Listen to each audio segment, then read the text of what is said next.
Hello everyone, आज चाहिँ मैले केराको अचार बनाउन गइरहेको छु। केराको अचार कसरी बनाउने हो त हेर्नु है। मैले चाहिँ आज केराको अचार बनाउँदै छु।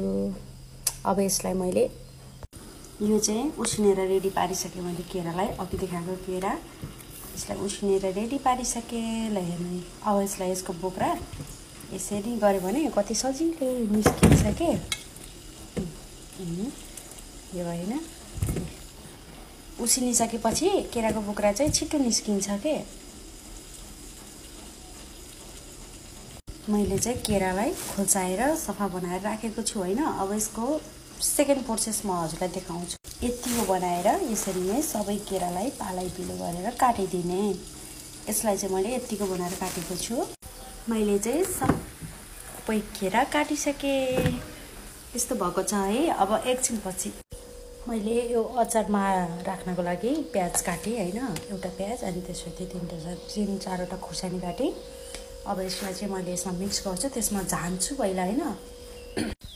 तेल बसालेँ। यो भाँडा चाहिँ मैले यसमा तरकारी पकाएको थिएँ, त्यही भएर डढेको छ। अनि यसमा मेथी पुराउने। मेथी पुराइसकेपछि अघिको खुर्सानी पुराउने अनि स्वाद अनुसार थोरै बेसार, नुन अनि मसला यसमै राख्दै मैले चाहिँ सबै थोक। यो डढिसकेको छ नि त भाँडा, त्यही भएर अलिक गाह्रो भएको छ। यतिको भइसकेको छ। अब मैले यसलाई चाहिँ बन्द गरिदिन्छु। मैले प्याजहरू यसमा हालिदिइसकेको छु होइन। अनि कागती रेडी बनाएको छु। मसँग चाहिँ अमिलो पनि छ। मसँग कागती भएको भएर चाहिँ मैले कागती हाल्न थालेको।